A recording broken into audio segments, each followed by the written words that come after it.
This morning on the AM show, Chloe Swarbrick and David Seymour had some chats about housing.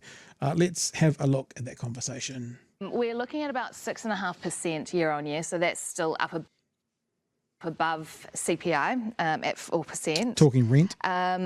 But there is a slight cooling there, and supply is increasing. We're seeing demand coming down, so it's moving in the right direction, don't you think, Chloe? Depending on how you look at those variables that are driving precisely that. So you were talking before on the show with Gavin from Trade Me about particularly migration numbers. We also know that there's a ton of New Zealanders, particularly young New Zealanders, who are leaving this country, which is devastating. A lot of them are doing so on the premise not only, of course, of pent-up demand around COVID-19, but of the fact that they believe that they have better opportunities offshore and that there might potentially be lower costs of living. We can achieve better infrastructure investment. We can have a thriving nightlife. We can have communities that people want to invest in here in Aotearoa, New Zealand, if we get the policy settings right. But actually, I would call on David here because he made some compelling points when it comes to the evidence and database that we need to make. See what this is? This is what Sunita did. See how she's saying nice things about David? It's the same sort of. I'm just saying. Informed decisions around school attendance, for example. We don't currently have next to any real good, meaningful data around the distribution of ownership of rental properties in this country. And in fact, both Labor and National have kind of had a go at each other for not having these figures, yet not being interested in actually resolving the problem in the first place. So if we were to do that, then we would have far greater insights into also the likes of wealth distribution and inequality in this country. And ultimately, we'd be able to make better public policy decisions. Do you think that is helpful? Do you think it, David, do you think it would be helpful to know? No, I mean, this is what we hear, week after week from Chloe, that your problems are caused by someone else's success, and if only we could go after those people or blame someone else for doing well, then we could solve the problem.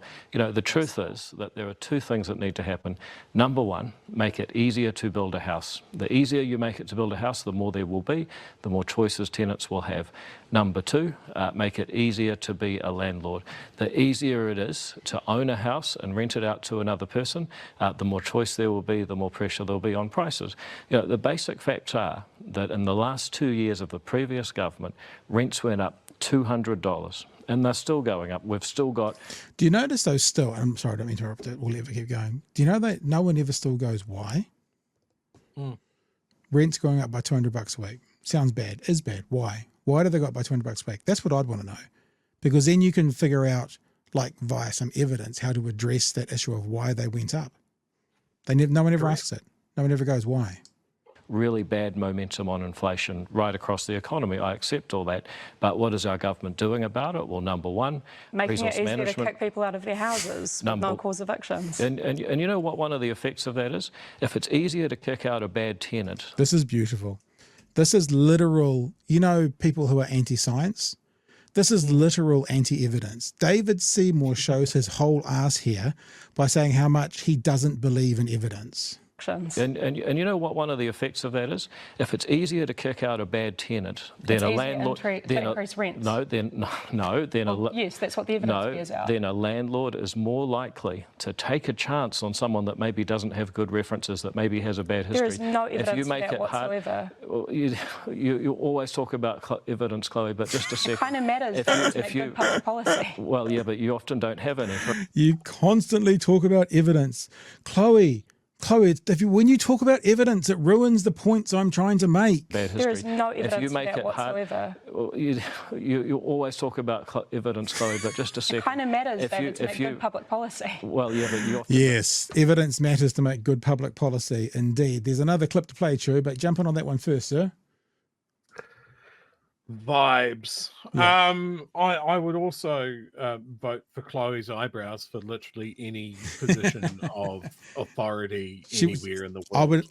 I would love to play poker with Chloe Swarbrick because her eyebrows would give her away every single time. Just a thought. Clip two. Yep. They're going on to talk about the 3 key solutions. 3 key solutions. That's what I said. noting that no one solution is going to fix absolutely everything, but there are three key things that the Greens have been campaigning for a really long time to fix the housing market. One is a register for property managers and landlords. We do not have a meaningful backstop to understand who owns these properties, and therefore ultimately how we ensure that we raise the bar of responsibility in order to actually meet the likes of the Residential Tenancies Act healthy home standards. The second is turning those healthy home standards into a rental warrant of fitness, which we've discussed time and again on this show. And the third is rent controls. Bear with me on this, because we currently have, within the Residential Tenancies Act, forms of rent controls around, for example, the inability to raise rents more than once every 12 months. When the host says, "What do you think of that, David?" What do you think he's going to say? "Oh yeah, a great idea." I'm hopeful that's what he says. Never work. No, I think he's going to support it. That's what I think. I think he'll be for it.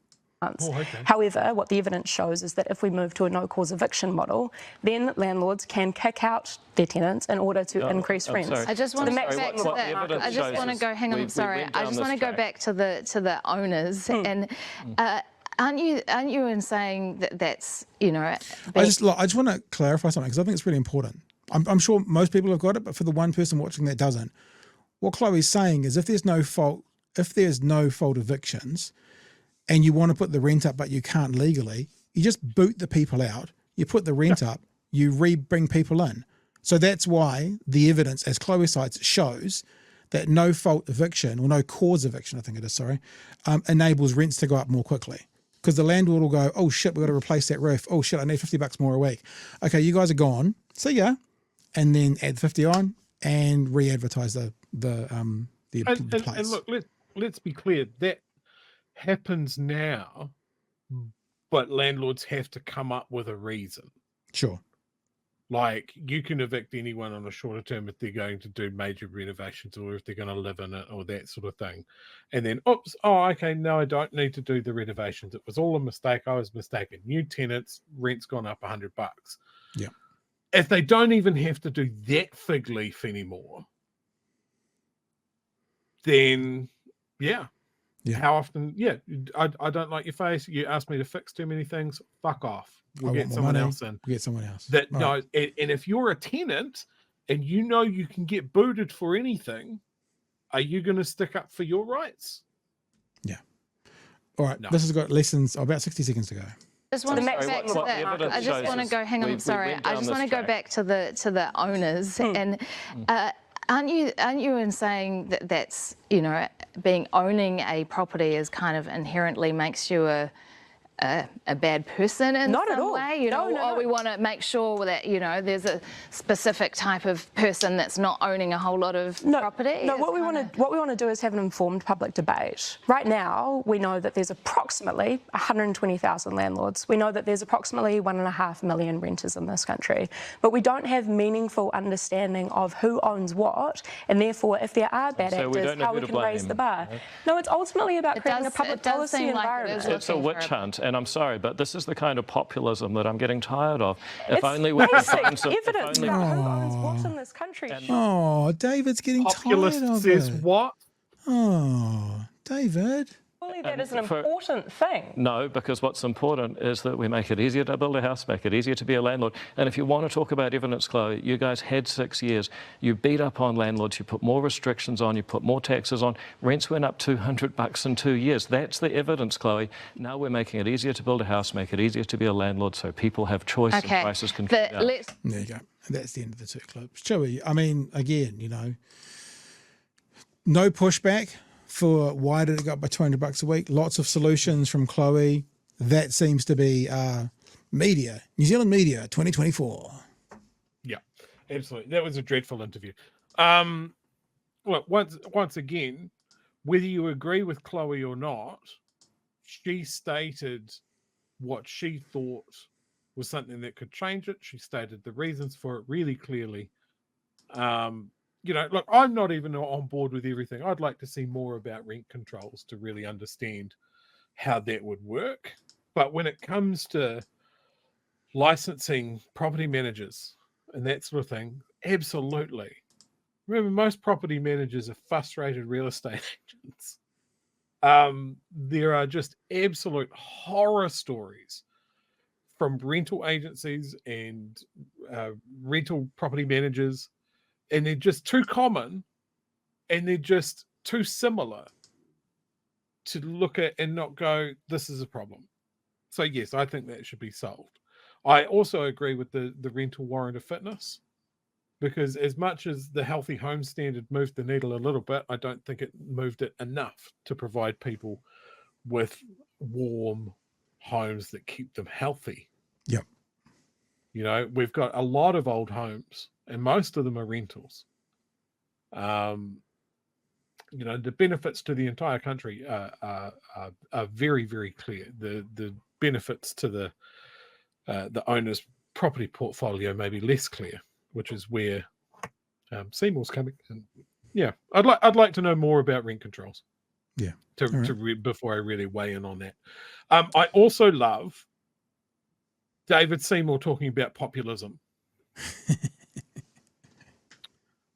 Because there were two politicians on that couch, and one of them was definitely a populist. And I don't think it's who David Seymour thought it was.